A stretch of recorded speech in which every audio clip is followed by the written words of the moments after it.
The twin suns of Zithra shone bright in the sky, casting long shadows across the crystalline palace that rose like a mountain in the center of the capital. Every corner of the palace glittered, but inside its walls not everything was beautiful. Princess Lyra sat alone in a high tower, her gaze fixed on the horizon where human ships had recently been spotted. She had been rejected many times. Not because she lacked grace, intelligence, or strength, but because she was different. Her limbs were not like the perfect symmetry demanded by Zithran society, and the court whispered that she was weak, unfit to carry the royal bloodline. Every morning, her attendants brought her meals and helped her navigate the vast halls, but their eyes often betrayed their pity. Even her closest advisors seemed hesitant, afraid to speak openly in her presence. Lyra's heart ached, not from her physical condition but from the loneliness that clung to her like a shadow. She had tried to understand why no one wanted her, why her beauty and brilliance were ignored for something she could not change. Despite the isolation, Lyra did not retreat entirely. She spent hours in her laboratory, tinkering with devices that many of the court's warriors could not understand. Her inventions were clever, even dangerous, and she had saved lives on multiple occasions with her quick thinking. Yet these accomplishments did not earn her respect in matters of the heart. The alien nobles saw only her disability and dismissed her. On one particular day, a fleet of human ships arrived in orbit. The palace's crystal windows trembled as the enormous vessels descended, their metal surfaces reflecting the sun's light. The court buzzed with excitement and fear. Humans were rare visitors to Zithra, often treated as outsiders or even threats, but this time they came under the guise of diplomacy. Ethan, the human envoy, stepped onto the platform, his boots clinking softly against the crystal floor. His presence was calm but confident. He had studied Zithran customs and history, understanding that to survive here he needed both courage and patience. The nobles observed him warily, their compound eyes narrowing as he moved toward the princess's chambers. Lyra first saw him during a demonstration of her newest invention. She had designed a device that could stabilize the palace's energy grid during storms, a frequent problem on Zithra. The court had doubted her capabilities and expected the device to fail. Ethan, however, watched intently, curiosity lighting his human eyes. When the device activated flawlessly, stabilizing the grid and saving dozens of attendants from injury, Ethan clapped softly, drawing the attention of the room. "You designed this?" he asked, his voice calm and respectful. "It's remarkable," Lyra blinked. She was used to dismissive compliments, but this was different. He spoke as if he genuinely admired her work, not her title or appearance. "Yes," she said, trying to hide her surprise. "It works as long as it is maintained properly. The energy flow is delicate, but precise calibration can prevent collapse." "I can see that," Ethan said, stepping closer. "You think about problems differently than the rest of this court." "I like that," her heart fluttered. No one had spoken to her this way before. The other nobles scowled, but Ethan seemed oblivious. He didn't care about the whispers, the social expectations, or her disability. He was simply interested in her. Days passed, and Ethan continued to visit Lyra. He asked questions, shared stories about humans, and listened when she spoke of her frustrations and dreams. He admired her intelligence, her bravery, and the way she had learned to navigate a world that often treated her as inferior. Slowly, Lyra began to feel something she had almost forgotten: hope. But the court's hostility never waned. Alien suitors, once hopeful for the princess's hand, now avoided her altogether. They claimed her disability made her unsuitable, whispering that the human was interfering with the natural order. Some went so far as to suggest that Ethan was here to embarrass Zithra, to make a mockery of their traditions. Lyra ignored these rumors, but deep inside she worried about what accepting a human's affection might mean for her future. One afternoon, the palace erupted in panic. A minor sabotage attempt had targeted the energy grid she had worked so hard to perfect. Without warning, the grid began to fluctuate dangerously, threatening the palace's inhabitants. Lyra reacted immediately, activating backup systems and coordinating the attendants to safety. Despite her physical limitations, she moved with precision, her mind faster than any warrior present. Ethan watched in awe as she directed the chaos with calm authority. He could see the courage in her eyes, the determination that refused to bow to fear or judgment. When the crisis passed and the palace was safe, he approached her. "That was incredible," he said quietly. "You saved lives today, Lyra. You didn't let anyone else do it because you knew it was your responsibility. Lyra felt a warmth in her chest, something she had not felt for years. She had been praised before, but never with such sincerity. She looked at Ethan and realized that she trusted him completely, more than anyone else in her life. It was during the next royal gathering that everything changed. The nobles gathered in the grand hall discussing the upcoming mating season, when one of them cruelly pointed out Lyra's disabilities, laughing at the thought that anyone could accept her. The hall fell silent except for the echoes of insult bouncing off the crystal walls. Lyra's cheeks burned with shame, but she refused to respond. She had grown strong, learning to endure ridicule without crumbling. Then Ethan stepped forward. The room tensed as he looked directly at Lyra. His voice was calm but firm. "Lyra," he said, "will you mate with me?" A collective gasp rose from the nobles. They could not believe what they had heard. Humans did not follow the same rules as Zitherans, but this was unprecedented. Some whispered that he had insulted the royal line, while others stared in shocked silence. Lyra's heart raced. She had never been asked this question in such a direct, respectful way. It was not pity in his voice, nor was it obligation. It was genuine choice, admiration, and courage. Lyra looked at Ethan, her mind a whirlwind of emotions. Confusion, fear, hope, and something she could not name all battled for dominance. Could she really trust this human? Could she accept his offer knowing the court would see it as scandalous? And yet deep inside a small flame of excitement ignited. For the first time in her life, someone had asked her not to fulfill duty, but because they wanted her, all of her, exactly as she was. The nobles muttered among themselves, some angry, some intrigued, but Ethan remained composed. He did not back down. His human eyes, filled with quiet determination, held her gaze and gave her the courage to face the judgmental crowd. Lyra's hands trembled slightly, not from fear, but from the weight of the decision before her. Accepting a human's proposal would change everything, her life, her society, and possibly the future of Zithera. Yet the thought of being seen, understood, and valued for who she truly was filled her with a sense of relief she had never known. The part ends with Lyra standing in the middle of the grand hall, looking at Ethan, the whispers of the court fading into background noise. Her mind swirled with questions about what this choice would mean, but for the first time, she felt that perhaps the answer was not shame or fear, it was possibility. She had been rejected all her life, considered weak, unfit, and unworthy. But here was a human, someone from a distant world asking not for what she could offer but for who she truly was. And for the first time, Lyra allowed herself to imagine a future where she was not alone, a future where courage, love, and respect could overcome prejudice. The grand hall of the palace had not yet recovered from the shock of Ethan's question. Even hours later, the nobles whispered behind their hands, their compound eyes darting toward Princess Lyra and the human who dared challenge centuries of tradition.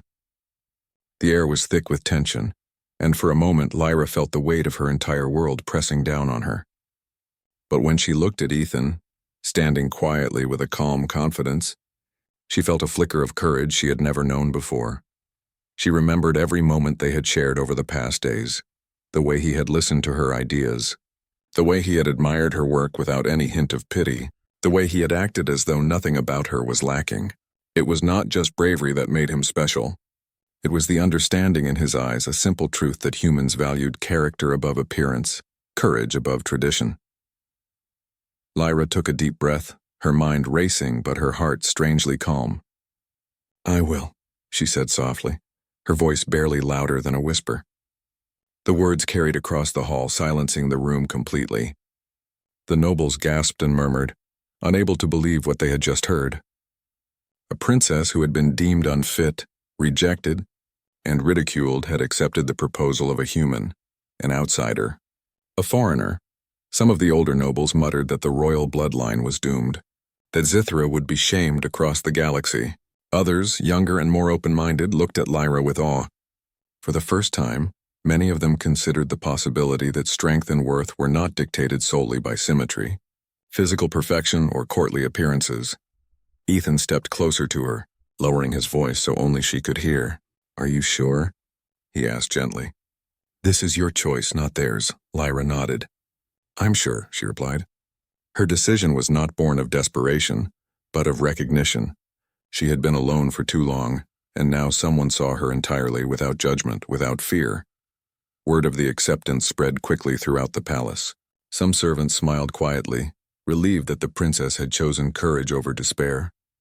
Others whispered anxiously, wondering how the king and council would react. It was only a matter of time before political intrigue and scandal reached the highest levels. The next day, the palace council convened an emergency session. The elders of the court, all powerful and proud, demanded to speak with Lyra. They were not angry in the way one might expect from simple disapproval. They were angry because centuries of tradition, carefully maintained for generations, had been disrupted. "You will reconsider," one of the counselors stated firmly, his voice echoing off the crystalline walls. "This human cannot marry you. It is not permitted, and it will bring shame to the royal line." Lyra held her ground. She met the counselor's gaze with steady eyes. "I do not care about shame," she said. "I care about what is right. And what is right is to choose the one who respects me, who values me, and who wishes to be my partner." The counselors looked at one another, shocked. No princess had ever spoken with such defiance, and certainly no one had ever dared to defy the elders so openly. Some scowled, while others were visibly unsure of how to respond. Ethan remained by Lyra's side, offering silent support. His presence alone made the counselors uneasy. Humans were unpredictable to the Zitherans, and his calm, confident stance suggested that he would not be easily intimidated. In the following days, attempts to intimidate the pair began. Messages were sent to Ethan, warning him of danger if he continued his relationship with Lyra.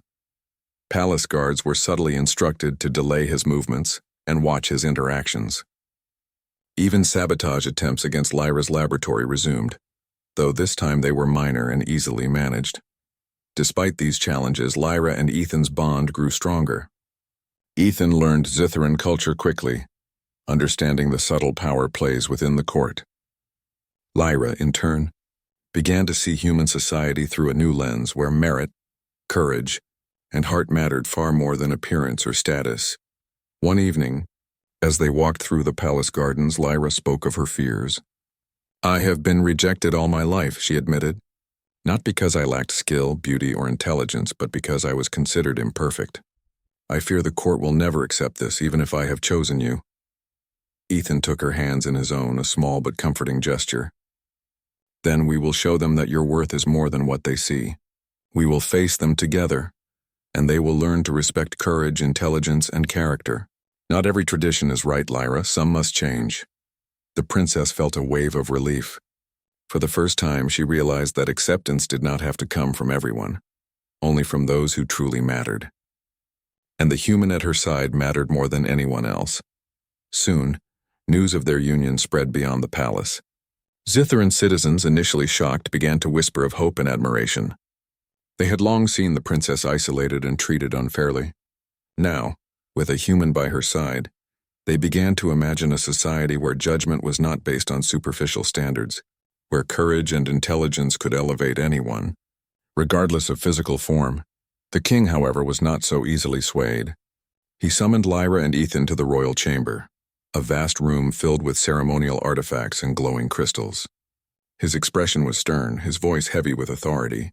"Princess Lyra, do you truly understand what you are doing? A human is not one of us. You are risking your position, your people, and your legacy." Lyra held her head high. "I understand," she replied. "I also understand that a ruler's strength comes from wisdom, not fear. I will not let outdated ideas dictate my choices. Ethan is honorable, brave, and kind. He sees me as I am. That is worth more than any title or tradition." The king paused, studying her. He had always admired his daughter's intelligence, even if he had not recognized her courage. Ethan stood silently, but his calm demeanor conveyed quiet determination. The king's advisors murmured among themselves, but the princess's words had an effect. Slowly, the king's expression softened. "Very well," he said finally. "If this is truly your choice, then I will not stop you. But know that change will not come easily. The court may resist, and our people may question you. You will need strength, courage, and wisdom to guide them." Lyra nodded. "I understand. And I will not face it alone." She glanced at Ethan, who smiled reassuringly. Over the following weeks, Lyra and Ethan worked together to prepare for their union. They faced many challenges. The nobles continued to whisper, some even attempted to undermine Lyra's authority. Yet the princess's courage and the humans' guidance slowly won over many of the court. Even skeptics could not deny the clever strategies and innovative ideas Ethan brought, which strengthened the palace and benefited the people of Zithera. The union ceremony was unlike any other in Zitharan history. Humans had never participated in such events, and the combination of human simplicity and Zitharan grandeur created a unique atmosphere. Lyra walked confidently beside Ethan, her heart filled with pride, not only for herself, but for the changes their union symbolized. As the ceremony concluded, citizens and nobles alike began to cheer, their voices echoing across the crystalline city. The twin suns shone brightly, reflecting off the palace in a dazzling display, as if celebrating the courage and love that had overcome fear, prejudice, and tradition. Afterward, Lyra and Ethan stood together on a balcony overlooking the city. The air was warm, filled with the scents of alien flowers and the distant hum of city life. Lyra leaned slightly against Ethan, her heart calm and full. "Do you see?" she asked softly. "We can change things. Not just for us, but for everyone who comes after." Ethan nodded, wrapping an arm gently around her. "Yes, and we will, together." In the days that followed, the palace adjusted to the new reality. While some resistance remained, many nobles began to respect the courage and intelligence of both Lyra and Ethan. Their partnership became a symbol across Zithera, a reminder that strength was more than appearance, that wisdom and courage mattered more than tradition, and that love could overcome even the most rigid societal rules. Lyra, once isolated and rejected, now walked confidently through the halls, her head held high. No longer was she the disabled princess shunned by society. She was a queen in her own right, guided by intellect, bravery, and a human who had chosen to see her for who she truly was. And so, on a planet that had once measured worth by perfection alone, a new era began, one where courage, love, and respect defined greatness, and where a human and an alien princess stood side by side, proving that sometimes the right choice is the one that challenges tradition and embraces what is truly meaningful. The twin suns set over the horizon, casting golden light across the crystalline city. Lyra and Ethan watched together, knowing that the future, while uncertain, was theirs to shape. They had faced judgment, fear, and prejudice, but they had emerged stronger, united, and ready to lead. And in that unity, the people of Zithera began to see that the heart, the mind, and courage mattered more than any law or custom. It was a beginning that promised hope, respect, and a world where being different was no longer a weakness, but a strength. And as they stood together, Lyra realized that love had not only changed her life, it had the power to change an entire civilization.